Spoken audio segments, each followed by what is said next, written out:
Flamengo cards, এটা একটা app, খুব বেশি পুরানো অ্যাপ না, 3-4 মাস হয়েছে বয়স, না সরি 3-4 মাস না, 1-1.5 বছরের মতো হয়েছে বয়স।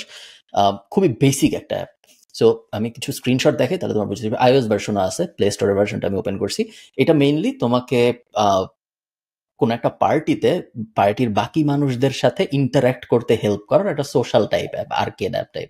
সো ধরো ফর এক্সাম্পল তুমি একটা পার্টি দিছো, সেই পার্টিতে তোমার কি করবা বুঝতেছো না, সো এরকম একটা অ্যাপের একটা অপশন আছে যে বিভিন্ন কোয়েশ্চেন অ্যাপটা করবে, যেমন ধরো একটা ডেয়ার দিবে বা বলবে তোমার স্ক্রিনের তোমার লাস্ট যে ছবিটা তুলছিলে সেটা দেখাও, বা তোমার লাস্ট টেক্সট মেসেজটা দেখো, এই টাইপ জিনিসপত্র। সো খুবই মানে টিন মার্কেটকে টার্গেট করে বানানো একটা অ্যাপ।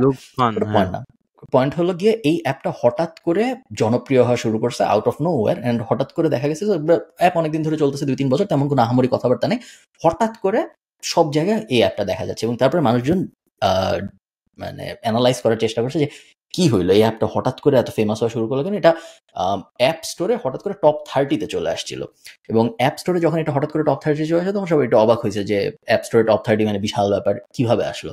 তারপর অ্যানালাইজ করে দেখা গেল এই অ্যাপটা খুবই সিম্পল একটা মার্কেটিং স্ট্র্যাটেজি, এবং আমি লাস্টে বলবো অ্যাপটা কত ইনকাম করতেছে এখন প্রত্যেক মাসে। এই অ্যাপটা খুবই সিম্পল একটা মার্কেটিং স্ট্র্যাটেজি ইউজ করে, সেটা হইলো এরা স্লাইড শো টাইপ রিল বানায়, সো রিল এবং টিকটক বানায়। সো ওদের টিকটকটা তুমি দেখতেছো স্ক্রিনে 1.4 মিলিয়ন ফলোয়ার্স, বেশিরভাগই আসছে গত 60 দিনের মধ্যে। এবং আমি যদি একটা টিকটক ওপেন করে তোমাকে দেখাই, তুমি বুঝবে যে খুব বেসিক টিকটক ওদের। সো ধরো এটা 4 questions to ask instead of, and then তারপর 4টা কোয়েশ্চেন, সো একটা দুইটা নাইস নাইস। আর এটা হচ্ছে you send these to people, মানে বেসিক্যালি এরকম কোয়েশ্চেন হইলে you send it to your loved ones, so shareability বাড়ে।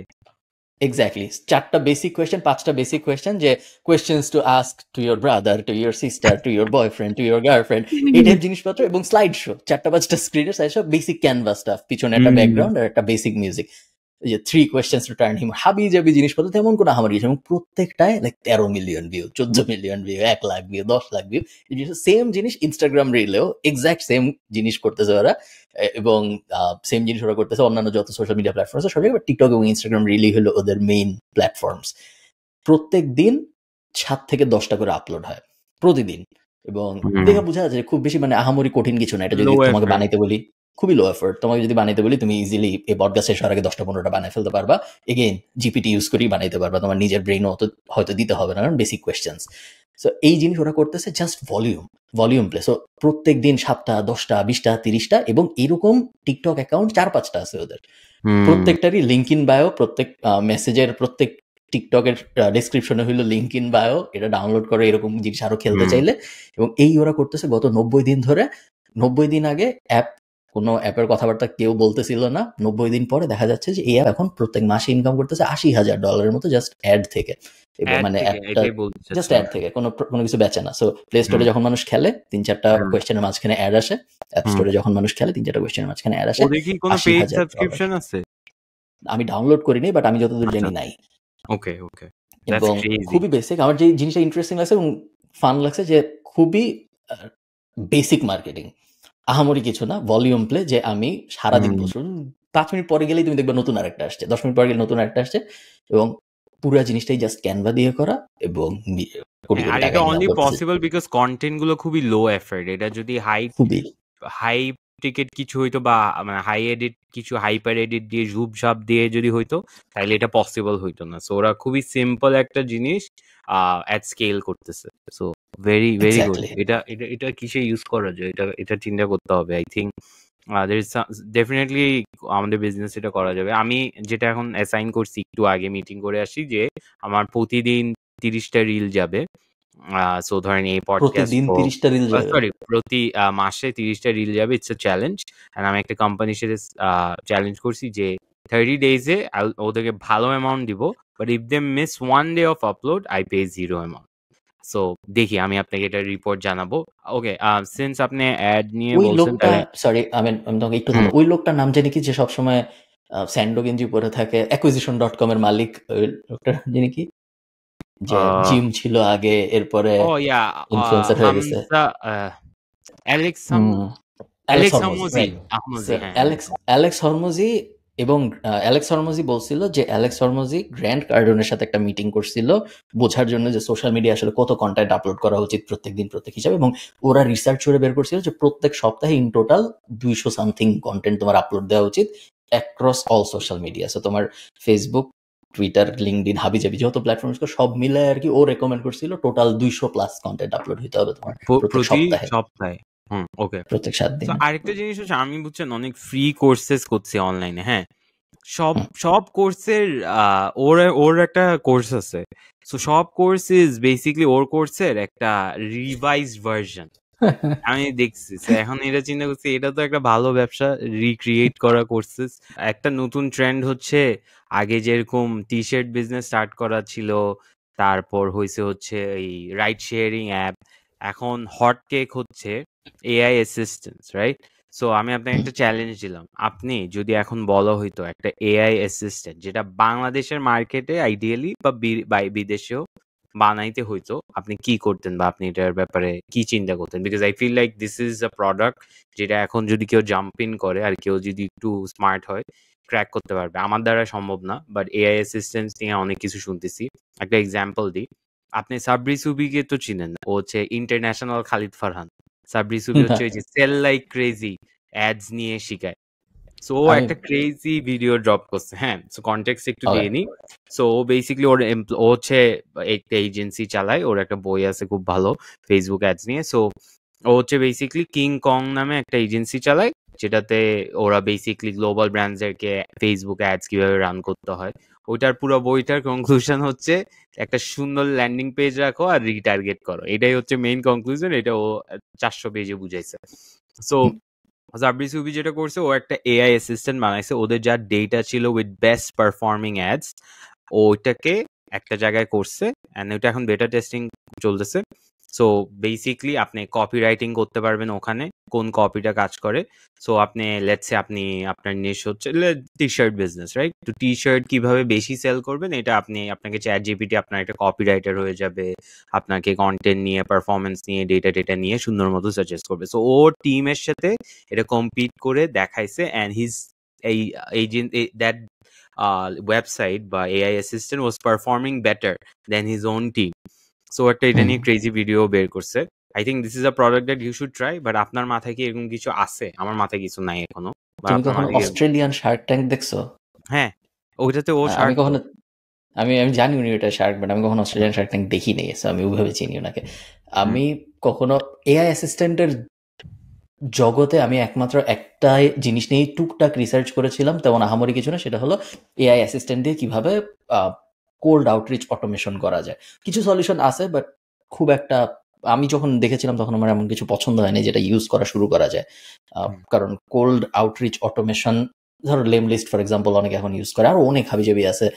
কিছু অটোমেশন টুল আছে যেগুলা আমার এই মুহূর্তে নাম মনে পড়তেছে না, যেগুলা তোমার তুমি যাকে ইমেল করলা তাকে লিঙ্কডিনে একটা কানেকশন পাঠায়, তার পোস্টে রেগুলারলি কমেন্ট করে এবং 10-15 দিন পর পর জানায় যে আমি তোমাকে 10-15 দিন আগে মেইল করছিলাম, এটা দেখছো। এই ধরনের কাজকর্ম করে এরকম অনেকগুলো। হ্যাঁ, আমাকে এটা আই থিঙ্ক নীল বলছিল, আমি এটা ইউজ করব প্রবাবলি, বিকজ আমি এখন তো লিঙ্কডইন একটা বড় ক্রিয়েটর। সো ওইটা আমি চেষ্টা করছি। automation.ai নাকি জানি এরকম কাজকর্ম অনেকগুলো করে আছে। যাই হোক, আমি যে জন্য এটা বললাম সেটা হলো এই কোল্ড আউটরিচ অটোমেশনের কোনো একটা এআই অ্যাসিস্ট্যান্ট সলিউশন পাইলে খুব ভালো হয় আমার। আপনারা কেউ জানলে আমাকে কমেন্টে জানাবেন। বাট না, আমি কখনো ইউজ করিনি। আমার এআই এর জগতে পদচারণা খুবই লিমিটেড। আমি তেমন কোনো এআই ইউজ করি না আমি কোনো কাজের জন্য। আমি শুধু জেপিআর ইউজ করি, না কোনো কিছুর জন্য আমি এআই ইউজ করি না। আমি ইউজ করি হচ্ছে, আমি বেসিক্যালি চ্যাট জিপিটি তে এআই মানে চ্যাট জিপিটি দিয়ে যেটা করি, আমার 6-7টা জিনিস করি তো আমি, যেটার কনটেক্সট ডিফারেন্ট। সো আমার একটা কনটেক্সট ইজ আমার ওয়েবসাইটের জন্য ওরা কপি লিখতেছে, সো ওখানে আমার কোম্পানি নামে কনটেক্সটটা সেট করা। So every time I just go to that tab, ও জানে কনটেক্সটটা কি। এন্ড দেন ধরেন আমি ভিডিও এডিটিং নিয়ে কাজ করছি, ওইটা নিয়ে একটা, এরপর প্রিন্ট অন ডিমান্ড নিয়ে কাজ করছি, ওইটা নিয়ে আরেকটা ট্যাব। সো যাতে কনটেক্সটটা বারবার সেট না করতে হয়, ওভাবে আমি আলাদা ট্যাব করে রাখছি। সো এরপর লেটস সে আমি এখন পিওডির জন্য আমি একটা ব্লগ বানাচ্ছি, আমি জাস্ট ওখানে টাইপ করি, and then ChatGPT knows the context, so easy হয় আর কি। আরো অনেক তুমি কি চ্যাট জিপিটিকে $20 পার মান্থে দাও? হ্যাঁ, পেইড প্ল্যান ইউজ করো? করি। নাইস। হ্যাঁ। আরো অনেক অ্যাডভান্স, আমার ধরুন আরো 1-2 বছরের মধ্যে এমন অনেক সলিউশন চলে আসবে, যেটা আমরা আগের এপিসোডে বলতেছিলাম। একটা সময় আমি চাই আশিক যখন আমার কিছু করতে হবে না, খেলে ভাববর্ষ হয়ে যাবে। আর আমার এই মুহূর্ত পর্যন্ত এআই তেমন কোনো ইউজ আমার কাজকর্মে লাগে না আসলে। আমি এখন পর্যন্ত ওল্ড স্কুল আপনার জন্য আমি জানি কি চলবে। আপনি একটা how to use chat GPT একটা কোর্স লঞ্চ করেন। আই ফিল লাইক এটা খুব দরকার। আমি এটা চিন্তা করছি ভাই, কারণ আমি অনেক ভালো প্রম্পটস লেখা শুরু করছি, বুঝছেন? বিকজ আমি অনেক পড়ালেখা করছি চ্যাট জিপিটি নিয়ে, অনেক বলবো না, মানে করছি 2-3টা। আই ফিল লাইক এটা ক্রেজি ইউজ কেস আছে, এটা নিয়ে একটা কোর্স বানানো যায়। আবার ধান্দা শুরু হয়ে গেছে আমাদের। হ্যাঁ, ওকে। ইউডেমিতে তুমি কিছু কোর্স লঞ্চ করে দেখতে পারো। বাংলাদেশের মার্কেটের জন্য chat GPT user course is too much, দরকার আছে বলে আমার মনে হয় না এই মুহূর্তে। ইংলিশ অডিয়েন্সের জন্য Udemy, skill share, primarily Udemy, but maybe skill share as well, বা প্রাইভেটলি যদি বেচতে চাও নিজে নিজে, এগুলো মনে হয় বেটার আইডিয়া হবে। আমি কি তোমার সাথে একটা কন্ট্রোভার্সিয়াল টপিকে আলাপ করতে পারি? তোমার কন্ট্রোভার্সি টলারেন্স এই মুহূর্তে কিরকম? আমি এখন I don't give a shit মানে মুডে আছি আর কি, সো ব্রিং ইট অন। একজন ইনফ্লুয়েন্সার আছেন, নাম হইল রাকিন, আমরা চিনি সবাই। একটা পডকাস্ট আছে, নাম হইল 2 সেন্স। তো রাকিন আফসার 2 সেন্স পডকাস্ট নিয়ে একটা কথা বলছিল যে 2 সেন্স পডকাস্টে কেন ফিমেল গেস্ট আনা হয় না। ওদের 80-90টা এপিসোড হয়েছে, কিন্তু কোনো ফিমেল গেস্ট কখনো আনা হয়নি। এরপরে ওটার উপরে তার একটা ন্যারেটিভ ছিল যে কেন আনা হয়নি সেই। পয়েন্ট ওটা না, ভালো বলছে, ভালো কথা। পয়েন্ট হইল, তোমার কি মনে হয় যে, আমি এরপরে এটা ভাবতেছিলাম যে এই কন্ট্রোভার্সি দেখার পরে, এটা রাকিন বলার পর অনেকে রাকিনের পক্ষে বলছে, আবার অনেক মানুষই বলছে যে 2 সেন্স পডকাস্ট যার ইচ্ছা তারা আনবে, রাকিনের কি যায়। দুই দিকেই ফেয়ার পয়েন্ট, কোনো দিকে কোনো সমস্যা নেই। আমি এরপরে একা একা আমি নিজে ভাবতেছিলাম, আমি যে গত 4 বছর ধরে ভিডিও করি, 6 বছর ধরে ভিডিও করি, 3 বছর ধরে ধরো পডকাস্ট টাইপ ভিডিও করি, আমি নিজেও কিন্তু কখনো তেমন কোনো ফিমেল গেস্ট আনিনি। এবং তারপরে আমি ভাবতেছিলাম যে যদি আমি আনতে চাই তাহলে কারে আনবো। এবং এরপরে আমি যখন ভাবা শুরু করলাম, তখন আমার জাস্ট 3টা নাম মাথায় আসছে। আমি বলবো কোনগুলো? হ্যাঁ, বলো। ডানা, কারিনা, ওরা আসছে। আমি আমার মাথায় জাস্ট 3টা নাম আসছে, যাদেরকে আমার মনে হয়েছে যে এদের, সো মুনজারিন, একটা আপু আছে নাম হলো কৃষি নিয়ে ভিডিও বানায়, পপি, আর আরেকজন হইল গিয়ে তাসনিম জারা, যে ডাক্তারি বিষয়ক ভিডিও বানায়। এর বাইরে আমি শিওর আরো কিছু আছে, বাট এর বাইরে আমার মাথায় একজন আসেনি যার সাথে আমি এনে যে আর আমি মিলে গল্প গুজব করতেছি কোনো একটা টপিকে। আমার কোনো এরকম এজেন্ডা নাই যে ফিমেল আনবো না বা মেল আনবো বা এরকম আনবো না ওরকম আনবো, এরকম কোনো এজেন্ট বা আনতেই হবে এরকম কোনো অ্যাঙ্গেলের আমার কোনো এজেন্ডা নাই। বাট আমি যখন ভাবছি তখন আমার মাথায়ও কোনো এরকম মানুষ আসেনি। এখন 30 বছর আগে যদি আলাপ হইতো, আমি বা ধরো 15 বছর আগে যদি আলাপ হইতো, আমার মারা যদি আলাপ করতো, তাহলে আমি বুঝতাম যে ফিমেল সিট নিয়ে যে বাসে মারামারি হয়, ওখানে তো ফিমেল ডেভেলপমেন্ট এরকম হবে না, যেখানে সবাই ইকুয়াল অপরচুনিটি পাইছে, সবাই উপরের দিকে উঠছে, হবে না। বাট সোশ্যাল মিডিয়া ইনফ্লুয়েন্সার কিন্তু মেয়ে কম নাই, সোশ্যাল মিডিয়া ইনফ্লুয়েন্সার মেয়ে অনেক আছে, কিন্তু আমরা মেয়েদের নিয়ে যে টিপিক্যাল যে অবজেক্টিফায়ার যে টিপিক্যাল লাইন, যে মেয়ে ইকুয়াল মেকআপ, পিঙ্ক জিনিসপত্র, রান্না বান্না, কমেডি, এই 4-5টার বাইরে আসলেই কিন্তু বাংলাদেশের মেয়ে ইনফ্লুয়েন্স সমাজ অনেক কিছু করে এরকম না। এখন এটা কিন্তু বলা যাবে না যে তারা আসলে সুযোগ পায় না, যেটা আমরা মানে ট্রেডিশনাল, ধরো উপদেষ্টা মেয়ে কম আমাদের বাংলাদেশে, এখন অন্তর্বর্তীকালীন সরকারের উপদেষ্টা নারী কম পুরুষ বেশি, এটা মানা যায় যে 30 বছর 40 বছর আগে বাংলাদেশের বয়স 50 বছর, প্রথম 20-30 বছর হয়তো মেয়েরা তো এডুকেশনের সুযোগ পায় না, এবার সমাজে হ্যান হাবি যাবে। ইনফ্লুয়েন্সার তো সবাই, ধরো তোমার স্কুলে যারা ছিল তাদেরও ইন্টারনেট ছিল, তোমারও ইন্টারনেট ছিল, ইনফ্লুয়েন্সার হইতে তো। তারপরেও কোনো একটা কারণে বেশিরভাগ নারী ইনফ্লুয়েন্সারই কেন জানি ওই যে পিঙ্ক জিনিস, মেকআপ, কমেডি, রান্না বান্না, এর বাইরে আসলে খুব বেশি যায়নি। এবং বিজনেসেও বেশিরভাগ উইমেন লেড স্টার্ট আপ যেগুলো হয়েছে, তুমি দেখবে ওগুলো সব এই যে রান্না বান্না, মেকআপ, জামা কাপড় বেচা, এগুলোর অ্যারাউন্ডেই হয়েছে। তো এটা নিয়ে আমি ওই দিন ভাবতেছিলাম যে আসলে এই ব্যাপারটা কেন এমন হইলো, কেন আমাদের মেয়েরা এই জায়গায় এত আসলো না। ওকে, সো আই থিঙ্ক এটার জন্য একটা মেয়ে আনসার দিলে ভালো হবে, আমরা নাহলে ম্যানসপ্লেনিং হয়ে যাবে, to be very honest with you. So কমেন্টে যদি আপনারা কেউ থাকেন আর কেউ যদি গেস্ট হিসাবে আসতে চান, প্লিজ লেট আস নো। আপনার যদি কোনো স্টার্ট আপ থাকে, ছেলে মেয়ে কোনো জেন্ডার আমরা বাদ দিব না। আমি যেটা আমার মনে হয়েছে, আমি 2টা জিনিস এখন করা শুরু করছি অনেক কয়েক বছর ধরে, হচ্ছে এইসব বিষয়ে চুপ থেকে শোনার ট্রাই করি, বিকজ আমি বলাটাই কেউ না। আর যেটা আমি শুনে বুঝতে পারছি সেটা হচ্ছে আমরা যেসব না চ্যালেঞ্জটা আমাদের যেখান থেকে মানে ধরেন মনে করি যেসব চ্যালেঞ্জেস আমরা ফেস করি ওগুলার অনেক আগে থেকে মেয়েদের চ্যালেঞ্জ ফেস করতে হয়, অ্যাজ সিম্পল অ্যাজ স্টার্টিং বাসা থেকে পারমিশন, যেটা আমাদের জন্য কোনো ব্যাপারই না, রাইট? তো ওদের চ্যালেঞ্জটা আসলে অনেক আগে থেকে শুরু হয়, যেটার জন্য ব্যারিয়ার্স গুলো ওদের জন্য অনেক বেশি। এবার আসেন হচ্ছে যারা পাইছে অপরচুনিটি ওরা কেন নেয়। আমি আপনাকে বলি, আমরাও যখন ব্রডকাস্ট করছিলাম সেম প্রবলেমটা ফেস করছি। এক হচ্ছে তো এমনিই supply com of creators business, ওইটা তো কম আছেই। সেকেন্ড হচ্ছে ওই যত যদি 60%ও যদি ধরেন 30%ও যদি আপনি মেয়ে ধরেন, 30% থেকে ক্যামেরা সামনে এসে কথা বলবে, ইন্টারভিউ দিবে কনফিডেন্টলি, ওইটার আরো অর্ধেক হয়ে যাবে, সো 15%। এরপর ওই 15% আমি আপনার সাথে আমার কেমনে পরিচয় হয়েছে, র্যান্ডমলি একটা জায়গায় একদিন এসে টেবিলে আমাদের দেখা হয়েছে, আমরা খুবই ব্রো ভাইব করে ফেলছি, যেটা একটা অন্য জেন্ডারের সাথে বাংলাদেশে করা ডিফিকাল্ট। সো আমি আপনার সাথে ধূপধাপ যে নেটওয়ার্কিংটা করে সাথে সাথে করে ফেলছি, বাংলাদেশে ওই কনজারভেটিভ কালচারের জন্যই আমার নেটওয়ার্কিংটা অনেক লিমিটেশনস চলে আসছে। So to answer your question, একটা মেয়ে অ্যান্সার করবে এটা ভালো, আর বি এটা খুবই এমনিই সাপ্লাই কম, তার মধ্যে ওদের চ্যালেঞ্জেসও বেশি, প্লাস ওরা ব্যারিয়ারটাও বেশি, সো ওরা আসতেও পারে না আর কি। That's what I think. Maybe you're right. কেউ একজন নারী কমেন্টে জানাইলে অথবা আপনি পুরুষ, আপনার যদি কোনো থটস থাকে আপনি কমেন্টে জানাবেন। আমার মনে হয় যে সাপ্লাই কমের, তুমি যদি টিকটকে যে জাজ করার চেষ্টা করো যে 10,000-এর বেশি ফলোয়ার টিকটকে কোন কোন অ্যাকাউন্টের আছে, তার মধ্যে কতজন মেয়ে ভার্সেস কতজন ছেলে, আমার ধারণা মেয়ে বেশি। এবং আমার ধারণা যদি ওই মেয়েদের ওদেরকে ইন্টারভিউ করবেন না, you know what I mean, মানে এটাই তো আমি বলতেছি যে কেন আমাদের মেয়ে ইনফ্লুয়েন্সার সমাজটা ওই রকম। মেইন পয়েন্ট যেটা, ধরো আমি আর ইন্টারভিউ করবো না তাদের, বা 2 সেন্স তাদের পডকাস্টে ডাকবেন, এটা কতটুকু 2 সেন্সের দোষ ভার্সেস এটা কতটুকু ওনারাই আসলে নাচানাচির বাইরে তেমন অত কিছু করেন না, এটার দোষ। তো ওইটা নিয়ে আর কি আমি ভাবতেছিলাম, নাকি যার যা ইচ্ছা তা আসলে করতে পারে। আমি আরেকটা ইনসাইট দিই, female hires are much better in compared to male hires যারা ম্যারিড, বিকজ ওরা খুবই টাইমলি কাজ করে সবকিছু।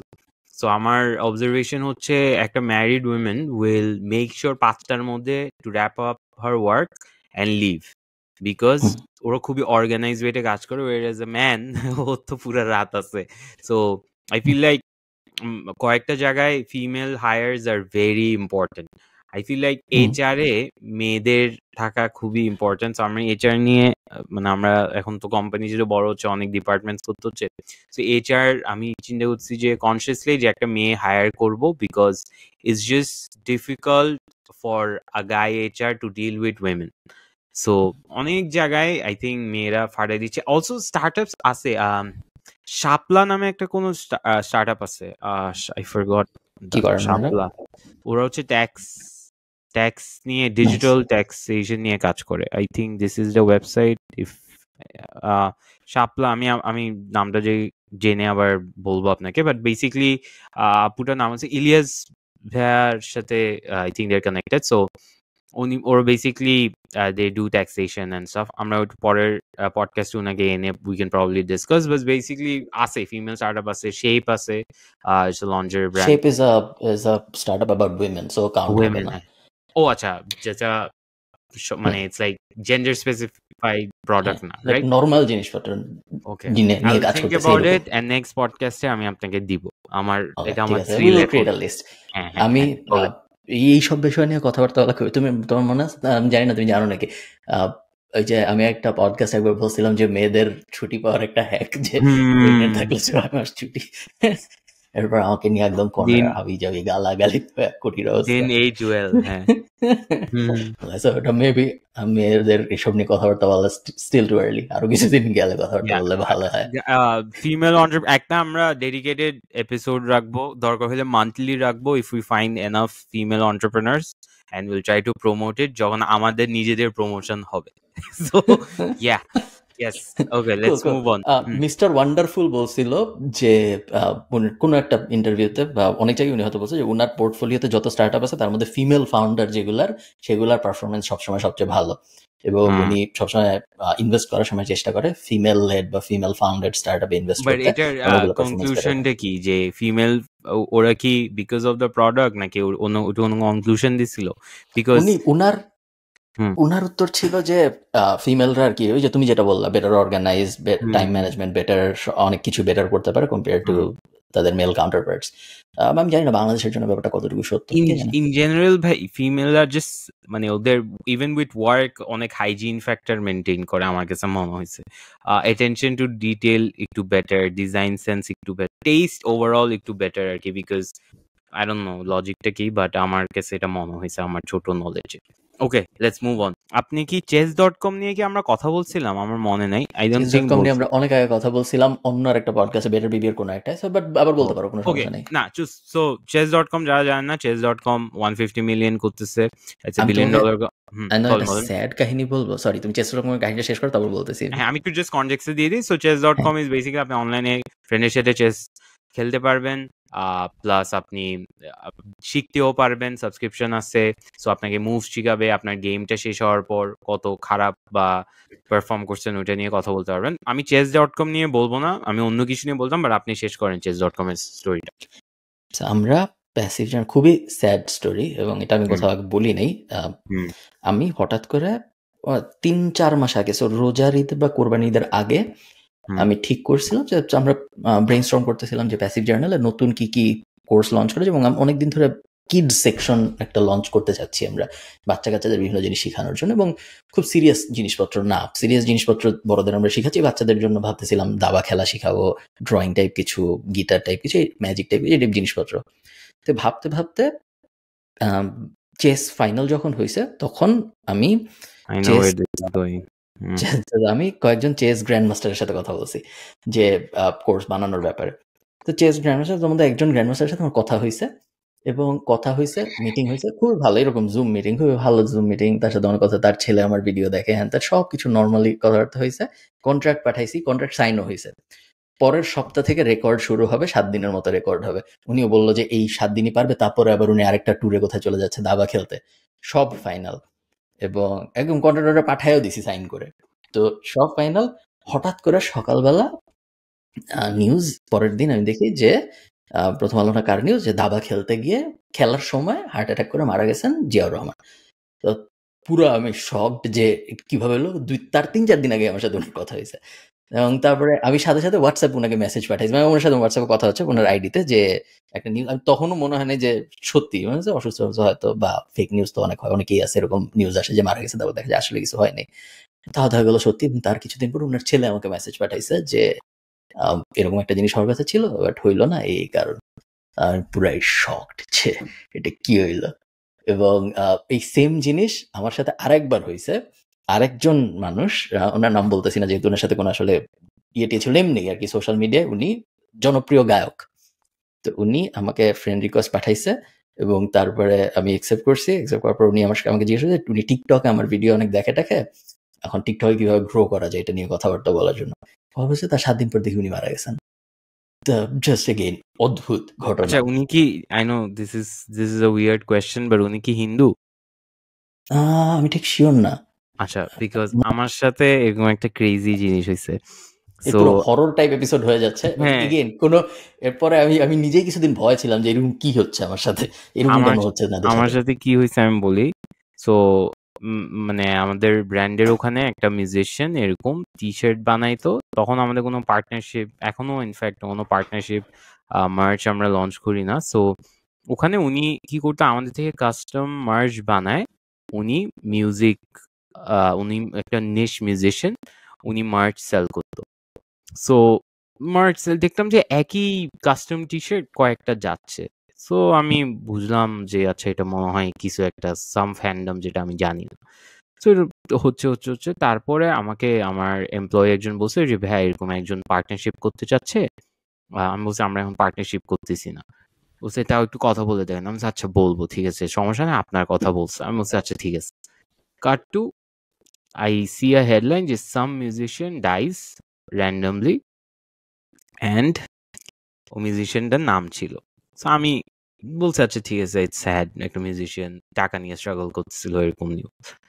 আমি একদিন আমার মেসেজ রিকোয়েস্ট দেখি, অ্যান্ড মেসেজ রিকোয়েস্টে ওই মিউজিশিয়ানটা আমাকে বলছে যে I want to talk to you, আমরা এরকম এরকম আমার মার্চ বানাতে চাই, I am not doing well financially, so I thought আমরা যদি একটা পার্টনারশিপ করতে পারি। সো ওইটা রিপ্লাই দিতে পারি নাই। ওয়ার্স পার্ট, উনার একটা মার্চ বানানো আছে যেটা এখনো মানে ওটা যে রয়ে গেছে আর কি, যেটা এখনো আনসোল্ড। সো এটা খুবই I understand how you feel, মানে যে এটা কতটা ট্রমাটাইজিং। এটা আমি আপনাদের যেহেতু এই কথা চলে আসলে আমি সবাইকে এটাই আরেকবার রিমাইন্ডার দিব যে ইউ নেভার নো কার সাথে আপনার কখন শেষ কথা। যেমন হইতে পারে যে এটা আমাদের শেষ পডকাস্ট, তারপরে হইতে পারে এটা আমার লাস্ট ভিডিও, আপনার আল্লাহ মাফ করে আপনার সাথে আমাদের দেখা হবে না, এরকম যে কোনো কিছু যে কারোর সাথে হয়ে যাবে। যখনই আপনি যার সাথে কথা বলতেছেন এটা একটু মাথায় রাখেন যে হইতে পারে এটা আপনার তার সাথে শেষ কথা। খুবই অদ্ভুত দুনিয়া।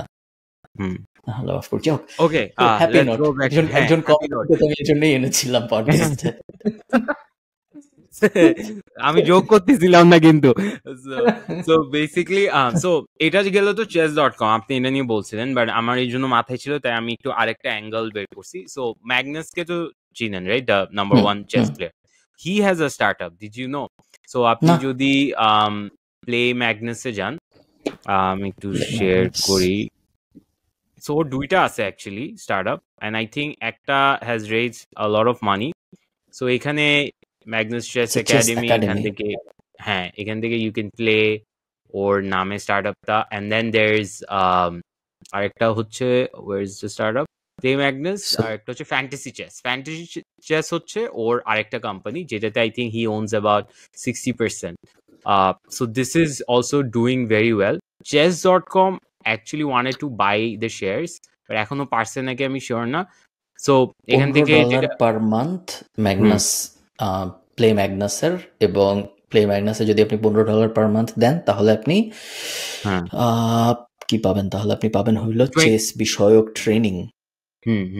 সো আপনার হচ্ছে আই থিঙ্ক অ্যারাউন্ড $20 এর মতো অ্যাভারেজ ওদের মান্থলি মানে পার ইউজার থেকে আসে। And I think it's growing over, I think 3 million per year, এরকম কিছু একটা numbers. But that's not the point. Point is, চেসের মতো একটা বোরিং জিনিসকে they've made it cool. Plus Magnus আছে, so he is like the face of chess, number 1 chess player. So I feel like এই জিনিসটা আর কোথায় replicate করা যায়। So fantasy chess কখনোই আমি ভাবি নাই যে ফ্যান্টাসি চেস হবে। ফ্যান্টাসি ফুটবলও ফ্যান্টাসি ফুটবলও নার্ডরাই খেলে, ফ্যান্টাসি ফুটবল নরমাল খেলে, এখানে তো ফ্যান্টাসি চেস হইলো আল্ট্রা নার্ডদের জন্য। বাট ফ্যান্টাসি ফুটবল কিন্তু ক্রেজি ভাই। Have you seen anyone who watches? ভাই জান দিয়ে খেলবে, বাজিও ধরা যায়। So then there is fantasy chess আছে, ওর দুটো কোম্পানি আছে, আর একটা হচ্ছে যেটা ছিল ফ্যান্টাসি চেস আর প্লে ম্যাগনাস। সো দুটোটা স্টার্টআপ। সো চেসের মতো একটা বোরিং স্টার্টআপ এখন, মানে বোরিং বলতে আমিও চেস খেলি, but basically quote on quote boring. So এরকম স্টার্টআপ গুলা, এটা কিন্তু নেশ অত ছোট নেশ না, বাট আই ফিল লাইক আমরা যখন নেশ বলি ওই নেশটাতে অনেকে ইগনোর করে, অ্যান্ড এইসব নেশে যদি আপনি ঢুকেন এখানে ডিসট্রাপশন করার অনেক অপরচুনিটি আছে। So this was one crazy insight. মনে আছে যে গত বছর ইন্ডিয়ান শার্ক ট্যাঙ্কে চেস শিখানোর একটা প্ল্যাটফর্ম আসছিল, আমার এই মুহূর্তে নাম মনে নেই, বাট বাচ্চাদের চেস শিখানোর একটা প্ল্যাটফর্ম গত বছর আসছিল। চেস মোটামুটি ভাবে, আমি যদি স্ক্রিন শেয়ার করে তোমাকে দেখাই স্ট্যাটটা, তোমার স্ক্রিনে আমি কিভাবে কাটবো? ওকে, নাইস। সো আমি যদি আপনাদের স্ক্রিন শেয়ার করে দেখাই, চেস হলো চেস ডিক্লাইনিং ছিল অনেকদিন পর্যন্ত। সো এটা হলো চেসের interest over time worldwide. Chess এর উপরে মানুষের ইন্টারেস্ট ডিক্লাইন করতেছিল। হঠাৎ করে 2016-17 এই টাইম, এই ফেজটার পরে চেসের ইন্টারেস্ট আবার বাড়া শুরু করছে হুট করে। এবং এই যে একটা শেপ আপনারা দেখতে পাচ্ছেন, কোভিড এর সময় যে এরকম টাইমে ছিল কোভিড, যে সময় খুবই বড় একটা পিক পাইছে, এবং এই সময় বের হয়েছিল হইলো ওই যে নেটফ্লিক্স শোটা, কি জানি নেটফ্লিক্স একটা চেস নিয়ে খুব জনপ্রিয় শো হইলো, না কার্টুন না, একটা টিভি শো ছিল। যাই আপনারা যাদের নাম মনে আছে তারা লিখতে পারেন, নামটা মনে পড়তেছে না। ওই সময় আবার পিক হলো, বাট চেসের উপরে ইন্টারেস্টের পুরোপুরি একটা শিফট দেখা গেছে, যেটা পুরো একটা declining game interest base game ছিল, এখন এটা আবার উপরের দিকে আস্তে আস্তে উঠতেছে। এবং মনে হচ্ছে আপনার একটা কমেডিয়ান আছে সামির রানা, ওর he made chess popular, so ও কি করতো কমেডিয়ানসদেরকে আনতো and then it was a huge deal. Like he had millions of viewership. So chess competition করতো from মানে ও তারপরে he also interviewed Indiaর grandmaster টার নাম ভুলে গেছি, but ওনাকেও ইন্টারভিউ করে it was big. So Samir Rana single-handedly made chess cool. So চেসের প্রবলেমটা হচ্ছে একটা হচ্ছে নিয়মগুলো বুঝা, প্লাস একটা ব্র্যান্ডিং ইস্যু আছে যে চেস মানে ইন্টেলেকচুয়াল, আপনি বোরিং এইসব। সো সামির রানা যেটা করছে কমেডি থ্রু দিয়ে হি মেড একদম চেস সিম্পল আর কি, বুঝছেন? সো এটা গেল। আচ্ছা, এখন চেস নিয়ে আর কিছু আছে? তাহলে আমি আরেকটা জিনিস, ওই নেটফ্লিক্সে যে শোটার কথা বলছিলাম ওটার নাম ছিল দ্য কুইন্স গ্যাম্বিট। মাত্র সার্চ দিয়ে বের করলাম, ভুলে গেছিলাম নামটা। হ্যাঁ, ওকে। সো আপনি এখন যখন আপনাকে কেউ ফাইল টাইল পাঠায়, বা আগে যখন পাঠাইতো, এটা আগে ওয়াজ এ হিউজ প্রবলেম, এখন ক্যানভায় চলে আসে। পিএসজি ফাইল যেগুলো থাকে না, যেগুলো ফটোশপ ফাইল, এগুলো ওপেন করা was a huge challenge, right? So আমি অনেক আগে, আরো আজ থেকে মনে হয় 2 বছর হবে, 2 বছর আগে আমি একটা অ্যাপ বাইর করছিলাম, ফটোপি। সো ফটোপি নিয়ে কি আমরা ডিসকাস করছিলাম আগে? যদি না করি নাই, বাট আমি চিনি ফটোপি। ওকে, সো ফটোপি হচ্ছে বেসিক্যালি ফটোশপ বাট ক্যানভার মতো। So it's crazy good. So আমি যদি একটু স্ক্রিন শেয়ার করি, আর যারা যারা ফটোশপ দেখছেন, আপনি ফটোপিতে যাবেন, দেখেন একদম ফটোশপ যেভাবে হয় আপনি ওভাবে ইউজ করতে পারবেন। এখানে অ্যাডস আছে যেখান থেকে ওরা টাকা কামায়, আর এটাই ওদের হচ্ছে 90% revenue stream. PSD file, AI file সবকিছু আপনি এখানে পিডিএফ খুলতে পারবেন। আর এটা why it works is basically আপনি যখন ইন্টারফেসটা দেখবেন একদম ফটোশপের মতো। সো যে ফটোশপ ইউজ করছে একবার, ওর জন্য এটা নতুন কিছু না, ওয়ারাজ ক্যানভা বা এরকম কিছু হলে একটু নতুন কিছু টাইম লাগে। সো লার্নিং কার্ভটা খুবই ছোট। আর এখানে হচ্ছে আপনি ইমেজেস দিবেন। সো আমার যেটার প্রবলেম হইতো, আমাকে যখন ফটোশপ ফাইল পাঠাইতো, এক হচ্ছে ফটোশপ এক্সপেন্সিভ, বাইরের দেশের কনটেক্সে বলতেছি, লোকালি টরেন্ট করে ফটোশপ নামানো একটু ব্যাড বাজ। আর এখানে আপনি জাস্ট অনলাইনে এটা ড্র্যাগ এন্ড ড্রপ করে আপনি ইউজ করতে পারবেন। So Photopea is doing 1.5 million in revenue and it with 0 employees. And so and specifically বলে ওর মেইনটেনেন্স এক্সপেন্স হচ্ছে $700 and I think 50 per month for hosting, আর ইয়ারলি ডোমেনের জন্য $16। সো ওর $1000ও ইয়ারলি কস্ট নাই, and it's basically 0 employees, so solopreneurship, আর obviously কন্ট্রাক্টে অনেকজনের সাথে কাজ করে। How crazy is that? Nice, insane. অনেক পেইড টুলের ফ্রি টুল অনেকে এরকম অনেক স্টার্টআপ আমি দেখছি যে একটা খুব জনপ্রিয় পেইড টুল আছে, ওইটার কোনো একটা হয় ওটা পুরোটাই ফ্রি, অথবা ওটার কোনো একটা ভার্সনকে ফ্রি করে দিয়ে সেটার উপরে অ্যাড বসায় ইনকাম করার চেষ্টা করি। অনেক মানুষ বিভিন্ন সময় করছে। সব ডিজিটাল মার্কেটিং এর দুনিয়ায় নীল প্যাটেলের অনেক এক্সাম্পল আছে, যেখানে উনি ধরো বয়স হয়ে যাচ্ছে, আমি ইদানিং নাম ধাম সব ভুলে যাচ্ছি। কিওয়ার্ডের একটা কিওয়ার্ড রিসার্চের একটা টুল ছিল যেটা কিওয়ার্ড ভলিউম দেখা যেত, সেটা আগে পেইড টুল ছিল, উপর উনি এটা কিনে ফ্রি করে দিল, এবং তারপর ওনার ওয়েবসাইটে ইমপ্লিমেন্ট করলো। ফটোপিও কিনতে চাইছিল, পারে নাই। নীল আই থিংক 9 বার অ্যাটেম্প করছে, এভরি আদার মান্থ নাকি ওকে কিনতে চাইতো, বাট ও বেচবে না। তুমি কখনো তুমি যেহেতু বড় লোক, সো তুমি অনেক ব্যাংক স্টেটমেন্ট দেখো, ব্যাংক স্টেটমেন্টের একটা খুব বড় সমস্যা হইলো, ব্যাংক, এটা আমার এমনি র্যান্ডমলি মাথায় আসলো যখন তুমি ফটোপি দেখাচ্ছিল, ব্যাংক স্টেটমেন্টের একটা বড় সমস্যা হলো ব্যাংক স্টেটমেন্ট পিডিএফ এ থাকে। যেই ব্যাংক থেকে আপনি নেন সেই ব্যাংকের ব্যাংক স্টেটমেন্ট পিডিএফ এ আসে, এবং লক করা থাকে, জন্ম তারিখ দিয়ে আনলক করতে হয়, এবং পিডিএফ থেকে কোনো ইনফরমেশন, ধরেন আমি একটা ব্যাংক স্টেটমেন্ট নামাইলাম আমার গত মাসের, আমার কত টাকা, এক্সেলে থাকলে আসলে যোগ বিয়োগ করা অনেক সহজ, যেটা পিডিএফ এ থাকলে করা যায় না। এবং এই কারণে কিছু স্টার্টআপ আছে যাদের সোল পারপাসই হলো ব্যাংক স্টেটমেন্টকে পিডিএফ থেকে এক্সেলে কনভার্ট করা। যেরকম এই যে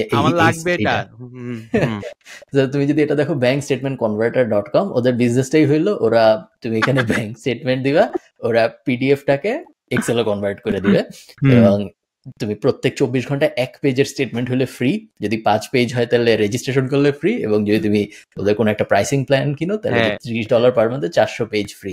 এবং আমি চিনি, আমি এই ফাউন্ডারকে টুইটারে দেখি, ও রেগুলারলি ওর ইনকাম শেয়ার করে যে গত মাসে ব্যাংক স্টেটমেন্ট থেকে এত ইনকাম হয়েছে, অত ইনকাম হয়েছে, প্রতি মাসে $7,000, $8,000, $9,000 এরকম ইনকাম হয়। এই ব্যাংক স্টেটমেন্ট, সোলোপ্রেনারশিপ, কোনো এমপ্লয়ি 0 এমপ্লয়ি, ওর নিজের মনে তেমন কিছু করা লাগে না, জাস্ট এই ডোমেইন হোস্টিং ফি এবং গুড বিজনেস, $7 থেকে $10,000 ইনকাম হচ্ছে। জিনিস আপনি এটা বলছেন, আমার ঈদের সময় আমার সামথিং হ্যাপেন্ড ওয়্যার আমি ব্যাংকের সাথে, আমি ঈদের সময়, সো আমি তখন ঈদের সময় তো ফ্রি টাইম, আমি সব হিসাব নিয়ে বসতেছি, মনে আছে আপনাকে বলছিলাম যে ওই অডিট নিয়ে, তখন আমার আমি পিডিএফ থেকে এক্সেল কনভার্ট করতে পারতেছি না, ব্যাংক থেকে এক্সেল দেয় না, আমি 8টা না 9টা অ্যাকাউন্ট করে এরকম, এই যে ডেইলি লিমিট থাকে তো, আমি সবগুলোতে আপলোড করে এক্সেলে নিছি, এররও হয়, কিন্তু এররও হয়, সব কনভার্ট হয় না, আর বাংলাদেশি পিডিএফ গুলো একটু উইয়ার্ড ভাবে স্ট্রাকচার। সো টুইটার ব্রাজিলে ব্যান হয়ে গেছে। ব্রাজিল ছিল 5th largest digital market, so 5th largest market, যেখান থেকে সবচেয়ে বেশি ডিজিটাল ইউজার আসতো, এরকম ছিল ব্রাজিলের। মানে ব্রাজিলের জনসংখ্যা অনেক, এবং যেটা কাহিনী শুরু সেটা হলো ব্রাজিলের যে ফার রাইট মানুষজন, প্রত্যেক দেশেই ফার রাইট, প্রত্যেক দেশের পলিটিক্যাল স্পেকট্রাম হইলো লেফটে অনেক মানুষ থাকে, রাইটে অনেক মানুষ থাকে, একদল বলে অ্যাবর্শন ভালো, একদল বলে অ্যাবর্শন খারাপ, হাবি যাবি। এবং যেসব সোশ্যাল মিডিয়া তাদের বেশিরভাগই এতদিন পর্যন্ত তেমন কিছু পাবলিকলি বলতো না, বাট ইলন মাস্ক টুইটার কেনার পরে থেকে ও ফার রাইটদের সাথে বেশি অ্যালাইন করে, এবং ওর ফিলোসফি হইলো যে ফার রাইটরাও যা ইচ্ছা বলতে পারবে, বিকজ ফ্রিডম অফ স্পিচের পছন্দ ইলন মাস্কের, ফ্রিডম অফ স্পিচ। তো এই ব্রাজিলে ফার রাইট পলিটিক্যাল পার্টি যারা ছিল তাদের কিছু অ্যাকাউন্ট ছিল, যে অ্যাকাউন্টগুলো ব্রাজিল সরকার টুইটারকে ব্যান করতে বলছিল। ফার্স্টে পোস্ট ডিলিট করতে বলছিল, পরে ব্যান করতে বলছিল, দুইটার কোনোটাই এক্স করে নাই। এবং না করার পরে লিগাল, ব্রাজিল সরকার টুইটারের বিরুদ্ধে মামলা টামলা এসব করার তেমন কিছু হয় নাই। এবং তারপরে ব্রাজিল সরকার আরেকটা নিয়ম করে যে যেসব সোশ্যাল মিডিয়া আমাদের দেশে অপারেট করবে, প্রত্যেকটা সোশ্যাল মিডিয়ার আমাদের দেশে লিগাল রিপ্রেজেন্টেশন থাকতে হবে। আমাদের দেশে ওদের যে সাবসিডিয়ারি কোম্পানিটা, আমাদের দেশে অফিস থাকতে হবে, সোজা বাংলায় বললে। তো যাতে ওদেরকে যখন লাগে ধরে টরে মারতে পারে, ডিরেক্ট যাতে কথাবার্তা বলা যায়, আমাদের দেশে এটা ট্রাই যাতে বলা যায়। তো টুইটার রাজি হয় নাই অফিস দিতে, এবং টুইটারকে শেষ পর্যন্ত 24 ঘন্টার আলটিমেটাম দেওয়া হয়েছিল। ব্রাজিল সুপ্রিম কোর্ট দিছিল যে আমাদের দেশে আপনারা 24 ঘন্টার মধ্যে একটা লিগাল রিপ্রেজেন্টেটিভ দিবেন, নাইলে আমরা ব্যান করে দিব। টুইটার কিছুই করে নাই, এবং তারপর আসলে পরের দিন সকালে উঠে ব্রাজিলের মানুষজন দেখছে যে টুইটার ব্যান, পুরো দেশে এখন টুইটার ইউজ করা যাচ্ছে না, ভিপিএন দিয়ে মানুষ ইউজ করতেছে। টুইটারের ব্রাজিলে ব্যাপক বাংলাদেশে তো টুইটার জনপ্রিয় না, বাট ব্রাজিলে টুইটার ব্যাপক জনপ্রিয় ছিল। হঠাৎ করে টুইটার ব্যান হয়ে গেছে। সো টুইটারের ইনফ্লুয়েন্সার অনেক বড় বিপদে আছে, ব্রাজিল বেস টুইটার ইনফ্লুয়েন্সার যারা, অনেক ইনফ্লুয়েন্সার ছিল এরকম। মজার কাহিনী হইলো, আরেকটা অ্যাপ আছে ব্লু স্কাই সোশ্যাল। এই অ্যাপ তেমন কেউ চিনে না, জনপ্রিয় অ্যাপ না, সোশ্যাল মিডিয়া, আমরা কখনো কেউ কোনোদিন ইউজ করিনি। যখন টুইটার ব্যান হয় তখন হঠাৎ করে মানুষ ব্রাজিলে এই ব্লু স্কাই সোশ্যালে যাওয়া শুরু করে। প্রথমে কিছু ইনফ্লুয়েন্সার যায় ব্রাজিলে, এবং ইনফ্লুয়েন্সার যায় বলে যে এখন তো টুইটার নেই, আপনারা যদি আমাকে ফলো করতে চান আপনারা এই ব্লু স্কাই সোশ্যালে চলে আসেন। এবং 1 থেকে 2 দিনের মধ্যে দেখা যায় 3 মিলিয়ন, তারপর সম্ভবত 4.5 আমি লাস্ট যখন দেখছি million user blue sky social পেয়ে যায়। ব্লু স্কাই সোশ্যালের ফাউন্ডার টুইটারের x founder. So blue sky social যে শুরু করছিল জ্যাক ডরসি, সে পরবর্তীতে টুইটার বেচছে ইলন মাস্কের কাছে। এখন আবার ইলন মাস্কের টুইটার/X যখন ব্রাজিলে ব্যান হয়েছে, তখন ইউজাররা সবাই চলে যাচ্ছে জ্যাক ডরসি, যে টুইটারের এক্স ফাউন্ডার, যে এই সেকেন্ড অ্যাপ শুরু করছে, এটার কাছে। তো খুবই একটা আইরনিক ব্যাপার যে কই থেকে কই ট্রাফিক কাহিনী খুবই। এরকম যদি আর 3টা বা 4টা দেশের সাথে হয়, wouldn't it be like a competing brand for Twitter? X আর কি, মেবি এই যে বাংলাদেশের ক্ষেত্রে যেটা হয়েছিল, যে সোশ্যাল মিডিয়া ব্যান করার চেষ্টা বা ধরো ইন্টারনেট শাটডাউন, এই ধরনের জিনিসপত্র, তো খুবই সবাই পুরা দুনিয়ায় মোটামুটি একমত ছিল যেটা করা উচিত না। বাট ইন্টারেস্টিংলি আমি গার্ডিয়ানের আর্টিকেল দেখলাম, ইভেন ব্রাজিলের লোকাল ইনফ্লুয়েন্সার টুইটার, তারা সবাই কেন জানি ইলন মাস্কের বিপক্ষে অনেক মানুষ আছে। অনেকেই বলতেছে যে এটা করা উচিত হয় নাই, শোনা উচিত ছিল যে এই দেশে আপনি কাজকর্ম করবেন ওই দেশের ল শোনা উচিত, এই ধরনের ইয়েও অনেক আছে।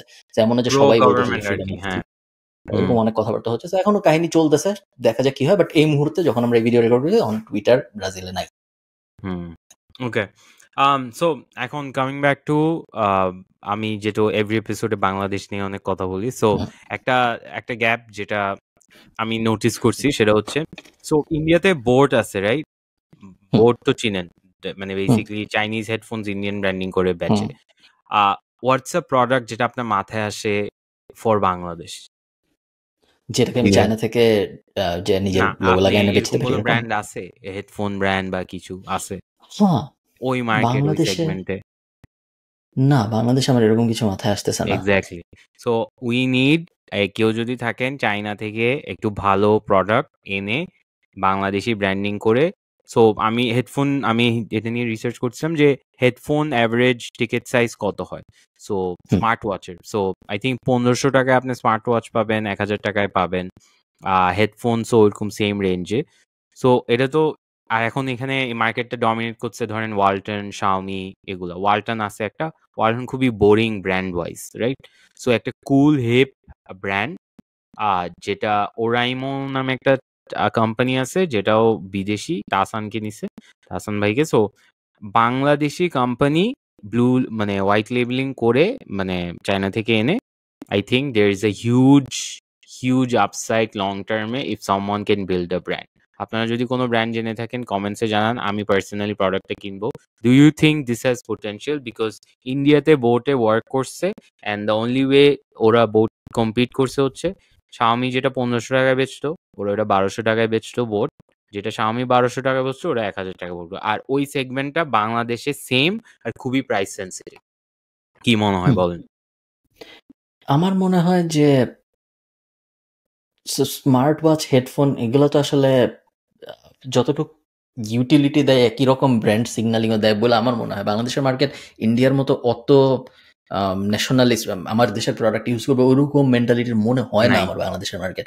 সো এরকম যদি হয় যে একটা শাওমি আছে ভার্সেস একটা বাংলাদেশি ব্র্যান্ড আছে, এবং বাংলাদেশি ব্র্যান্ডটা আসলে চায়না থেকে রিব্র্যান্ডেডই বানানো জিনিস, তাহলে আমার ধারণা বেশিরভাগ মানুষ মনে হয় তারপরে শাওমিটা আমি ইউজ করবে। না, প্রাউডলি বাংলাদেশি জিনিস ইউজ করবে। না, এটা কিন্তু প্রাউডলি বাংলাদেশি কনটেক্সট না, এটা কমপ্লিটলি প্রাইস। কারণ ইন্ডিয়াতে তো মেড ইন ইন্ডিয়া হইছে কয়দিন হইছে, মেড ইন ইন্ডিয়া প্রমোট করা শুরু করছে বেশি দিন হয় না, তার আগেই কিন্তু boat was already killing it. So এখানে মেইন স্কিলটা হবে হচ্ছে, এটাতে বিজনেসটা খুবই চ্যালেঞ্জিং ইন টার্মস অফ আপনার শেলফে মাল রাখা, ইনভেন্টরিতে মাল রাখা, বাট আই ফিল লাইক ওই প্রাইস পয়েন্টে অনেক বিট করা যাবে, because it's not too expensive China থেকে প্রডিউস করা, এন্ড মার্জিনসও খারাপ হবে না। বাংলাদেশের ই কমার্স মেজর যে প্লেয়ার, গত এপিসোডে তুমি বিডি শপের কথা বললা, তারপর যাত্রু, হাবিজাবি, যে কটা ই কমার্স প্লেয়ার আছে প্রায় সবই আসলে চায়নার ইম্পোর্টের ব্যবসায়ী। ওগুলা তুমি যদি যে কোনো একটা ই কমার্সের ওয়েবসাইটে গিয়ে ক্যাটাগরি, যে কোনো ক্যাটাগরিতে ক্লিক করে আপনি যদি ব্রাউজ করেন, 99% প্রোডাক্টই আসলে চায়না থেকে ইম্পোর্ট করে বেচা হচ্ছে। হ্যাঁ, ইউএসবি লাইট থেকে শুরু করে নর্মাল লাইট, হাবিজাবি যাই আপনি দেখবেন সবাই আসলে চায়নার ইম্পোর্টেড প্রোডাক্ট, বাট কেউই ওটার উপরে এক্সট্রা লেয়ারটা করেনি যে নিজের ব্র্যান্ডিং করা। এটাই সমস্যা, because I know this startup, ওরা কি করতো জানেন? ওরা মানে এখানে অনেক আছে, মানে আপনি বেসিক্যালি চায়না থেকে প্রোডাক্টটা নিবে, চাইনিজ আলিবাবায় অ্যাডটা বানাই দিবে, মানুষ যে ওখানে বাংলায় টেক্সট লিখে বাংলা ভয়েস ওভার দিয়ে করে দেয়, and they are making like crazy shit ton of money. আমি নিজে এটা করছি, আমার চিরং এ একটা সাপ্লায়ার ছিল, ওই যে গ্যালাক্সি লাইট গুলো ছিল না, গ্যালাক্সি লাইট গুলো আমরা আনতাম, এনে আমার অর্ডার আসলে ড্রপ শিপিং আর কি বেসিক্যালি, এসে আমি যখন অর্ডার আসতো আমি ওকে বলতাম যে আপনি পাঠাই দেন, ও প্যাকেট করে আমার নাম দিয়ে পাঠাই দিত। সো ইনভেন্টরি কোনো কস্ট নাই, আর সেল আসলে তারপরেই পারচেজ হচ্ছে। তুমি কি রিসেন্ট ডায়মন্ড ওয়ার্ল্ড এর যে গ্লাস দেয় গোল্ডের এবং সাজগোজ যে কালো টাকা সাদা করে একজন সেনাবাহিনীর কর্মকর্তা, আমি আম্মুকে বলছি যে আমি তো আপনাকে ডায়মন্ড কিনে দিতে চাইছিলাম, এখন তো পাচ্ছি না, ফেক। সোশ্যাল মিডিয়ার সমস্যা যেটা, এবং ইন জেনারেল নিউজেরও সমস্যা যেটা, আমরা একটা যে পডকাস্ট আমরা পাবলিশ করি, পডকাস্ট এই নিউজের সব নিয়ে কথাবার্তা হয়েছিল, বাট যেহেতু পাবলিশ হয়নি, সো আমি আবার একটু মানুষকে এমনি জেনারেল কনসেপ্টটা বলি। সোশ্যাল মিডিয়ায় বর্তমান বাংলাদেশে যা চলতেছে খুবই, এর কোনটা যে সত্য এবং কোনটা যে সত্য না এটা বিশ্বাস করতে আমার খুব কষ্ট হয়। আমি নিজের এক্সাম্পল দিই তোমাকে। আমি একটা ভিডিও করছিলাম অ্যানিমাল ফার্মের, একটা বই আছে জর্জ অরওয়েলের, ওই বইটার রিভিউ নিয়ে। হঠাৎ করে আমাকে ইনস্টাগ্রামে মানুষ মেসেজ পাঠাচ্ছে যে ভিডিও ডিলিট করলেন কেন, এবং ওই আমি একটা পোস্ট করছিলাম ফেসবুকে, ওটার কয়েকদিন পরে ওই পোস্টেও মানুষজন কমেন্ট করেছে ভিডিও ডিলিট করলেন কেন, কে বলছে ভিডিও ডিলিট করতে, অ্যানিমাল ফার্মের ভিডিওটা ডিলিট করা উচিত হয় নাই। ভিডিও কিন্তু ডিলিট করি নাই, ভিডিও ইউটিউবে আছে, ফেসবুকেও আছে, সব স্বাভাবিক, কিছুই হয় নাই। কোনো এক ফেসবুক পোস্টে বলছে যে আমি ভিডিও ডিলিট করেছি, ওই ফেসবুক পোস্ট আরো 20-30 জন শেয়ার দিছে, সেই 20-30 জনের শেয়ার থেকে ওইটা হয়ে গেছে হইলো প্রমাণ যে এটা ওই যে ওই ফেসবুক পোস্টটা হয়ে গেছে এখন এটা প্রমাণ যে আসলে কিন্তু কিছু ইডিয়ট, আমি নিজেই অবাক যে। এবং তারপর আজকে আমি একজনকে লিঙ্কও দিছি যে ভাই এই যে লিঙ্ক আপনি দেখেন, ফেসবুকেই দিছি যে ফেসবুকে ভিডিওটা এখনো আছে। তারপর উনি বলছে যে ও কমেন্ট করছে যে ও ডিলিট করছে নাকি এটা দেখেন।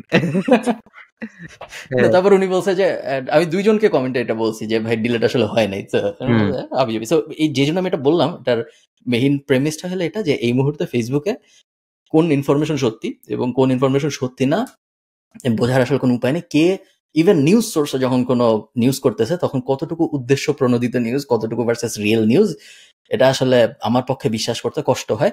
আমি জানি যে যখন যে কুকুরের মাংস দিল কাচ্চির দোকানটা 7-8 মাস আগে বা 1 বছর আগে, এরকম একটা নিউজ ছড়ায় গেল যে কাচ্চি ভাই না কে জানি কুকুরের মাংস বেচে, বিশাল সুলতান জাইন কুকুরের মাংস, এবং তারপর দেখা গেল আসলে এরকম কিছুই ছিল না, তো নর্মাল ঘটনা ছিল।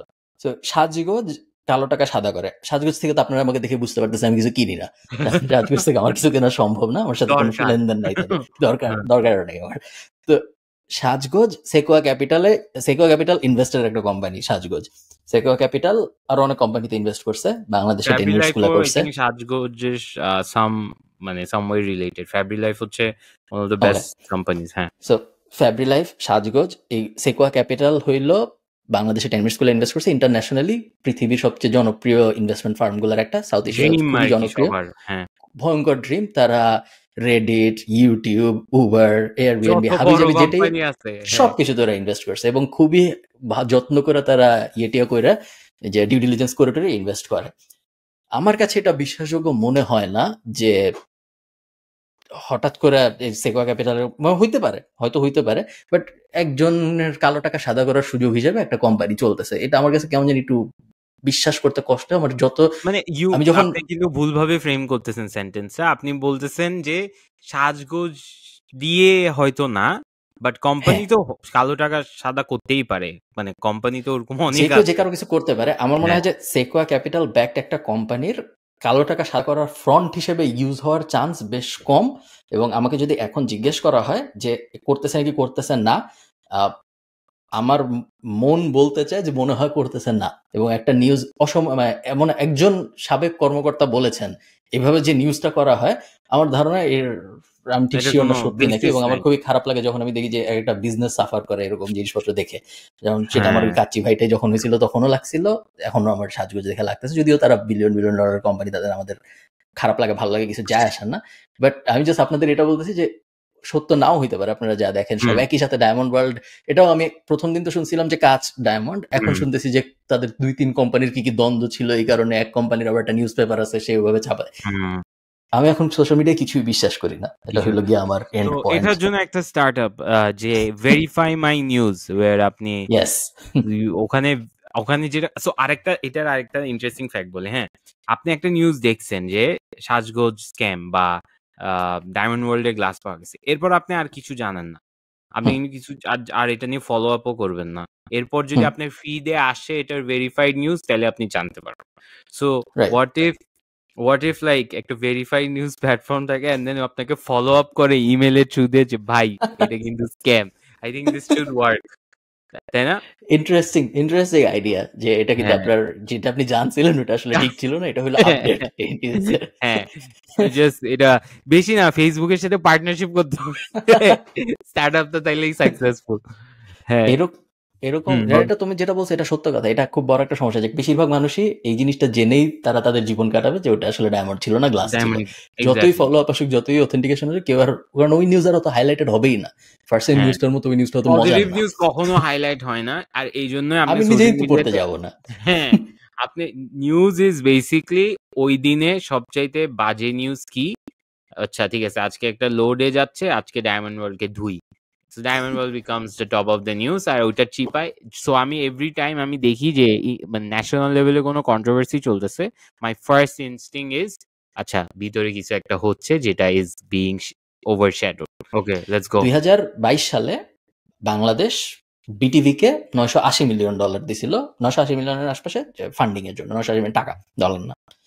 এবং তার কিছুদিন পরে রাজশাহী, রংপুর, খুলনা, সিলেট, বরিশাল এই 5 জায়গায় বিটিভির স্টেশন বানানোর জন্য আরো 1300 সামথিং কোটি টাকা দিছিল বাংলাদেশ সরকার বিটিভিকে।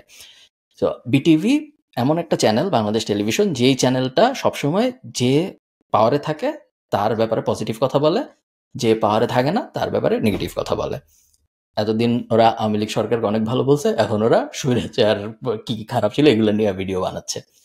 তো এখন নর্মাল একটা চ্যানেল যদি হইতো, এটা মনে করো তো তোমার চ্যানেল, তাও খারাপ আমি বলতাম, বাট তুমি তোমার মতো করে বানাইতেছো, মানলাম তোমার টাকা, তোমার ব্যবসা। একটা চ্যানেল যখন আমাদের ট্যাক্সের টাকা থেকে ফান্ডেড হয় এবং তারপর সেই চ্যানেলটা যখন যে পাওয়ারে থাকে তার গুণগান গায়, যে পাওয়ারে থাকে না তার খারাপ বলে, ওইরকম একটা চ্যানেল কি আসলে আমাদের এবং প্লাস ওই চ্যানেল আসলে কেউ দেখে না অন টপ অফ ইট, যে এমন না যে যা প্রশংসা করতেছে সেও দেখে না, যে খারাপ বলে সে তো দেখে না, এবং ওই চ্যানেলটার মেইন ইয়েই হলো ওই চ্যানেলটা বেসিক্যালি ট্রল হওয়ার জন্য বেঁচে আছে। এরকম একটা জিনিসের পিছনে আমরা হাজার হাজার কোটি টাকা ট্যাক্স পেয়ার্স মানি খরচ করি। সো বিজনেস কোয়েশ্চেন এটা, যে এরকম একটা চ্যানেলকে আদৌ রাখার কোনো প্রয়োজন আছে নাকি, যখন এরকম একটা ল আমরা করতেই পারি, যে বা ল লাগবে না, যে প্রভিশন টাইপ জিনিসপত্র করা যায়, যে যখন সরকার ভাষণ দিবে বা প্রেসিডেন্ট ভাষণ দিবে বা সেনাপ্রধান ভাষণ দিবে বা উপদেষ্টা ভাষণ দিবে, তখন সব চ্যানেল এটা দেখাইতো। চ্যানেল এমনিই দেখাইতো, চ্যানেল তো এমনিতেই নিউজ চায়। হ্যাঁ, কিন্তু বিটিভির আসলে প্রয়োজনীয়তাটা কি আমাদের সমাজে বা আমাদের দেশে, যে কারণে তাকে আমরা হাজার হাজার কোটি টাকা দিই? এটা তো ভাই মানে বাট এটার ইম্প্যাক্ট হচ্ছে আসলে আমি জানি না, এটা একটু অ্যাজাম্পশন হয়ে যাবে, বাট গ্রামে গঞ্জে যেখানে টিভি আছে, ডিশ নাই, ওরা কিন্তু এখনো বিটিভি দেখে, বাট আই ডোন্ট থিঙ্ক দেখে অ্যাজ ইন অপশন নাই দেখে, বাট ওইটা কতটুকু পার্সেন্টেজ নাম্বার ওয়াইজ আমি বলতে পারবো না। অলসো বিটিভির কিন্তু একটা আওয়ার নিউজ আই থিঙ্ক 4টার সময় সব চ্যানেলে বিটিভি নিউজ দেয়, বা এরকম একটা রুল আছে কিন্তু। সবাইকে প্রকাশ করতে হয়, বাট সব মানুষ দেখা আমি সব মানুষকে, কারণ বিটিভির নিউজ তো আসলে অথেন্টিক। এখন এই মুহূর্তে বিটিভি কিন্তু তত্ত্বাবধায়ক সরকার নিয়ে খারাপ কিছু বলবে না, কখনোই বলবে না। তত্ত্বাবধায়ক সরকার যতই খারাপ করবে বিটিভি বলবে না। 2 দিন পর যদি আওয়ামী লীগ ক্ষমতা আসে বা বিএনপি ক্ষমতা আসে, তখন তাদের নিয়ে বলবে না, যে আসবে তার উল্টাটা নিয়ে বলবে। আমি ডিসএগ্রি করি, কারণ আমার মনে হয় দরকার, কারণ বাটাবি লেবুর ফলন যে ভালো হচ্ছে এটা আপনি কেমনে বুঝবেন? এটা তো বিটিভি ছাড়া আপনাকে কোনো নিউজ বলছে? কিন্তু তুমি যাদের কথা বলতেছো, যারা টিভি দেখে, তারা তো নিজেদের সামনেই ফার্ম দেখতেছে, যাদের অন্য কোনো চ্যানেল নাই, তাদের তো বিটিভি দেখে জানতে হবে না। পারবে না, I think BTV is for rich people, Gulshan পোলাপাইনদের জন্য। সো যে বাতাবি লেবু আসলে দেখতে কেমন, আম্মু এটা এরকম। হ্যাঁ, আই থিঙ্ক ইয়েস। তুমি কি জানো যে এই যে ইংলিশ শিখায় এরকম একটা পেজে আমি দেখছিলাম একবার, যে লেবুর ভ্যারিয়েশন গুলার যে বিভিন্ন নাম আছে, ইংলিশ বলি ভালো কথা বলছেন, অসাধারণ একটা ভিডিও ছিল। হ্যাঁ, ও কিন্তু one of the best memers in Bangladesh. He has a startup, basically English শিখায়, আই থিঙ্ক 5,000 টাকা করে course, and he is making like crazy money. ওর সাথে আমার কথা হয়েছিল অনেক আগে একবার, যেখানে আমাকে ওর ইংলিশ বলির অ্যাফিলিয়েট হইতে বলছিল, আমি তখন একটু কষ্ট পাইছিলাম। গ্রেট গাই, খুব ভালো। আমি we can bring him on, ও খুবই ইজিলি চলে আসবে। ওর ভিডিওতে আমি দেখছিলাম যে লাইম এবং লেমন এবং ক্ল্যান্ডেস্টাইন কি জানি হাবিজাবি, এগুলোর পার্থক্য কি, সেটা আমি ওখানে দেখতাম, তার আগে আমি জানতাম না যে সবুজটা কি। আজকে তো 1 ঘন্টা পার হয়ে গেছে, সো আমি দেখাইলাম না, বাট ওর একটা ক্রেজি স্টার্টআপ আছে, নেক্সট পডকাস্টে বলবো। Okay guys, like share subscribe to Khalid Farhan better BBA. Bye bye. Okay, tata.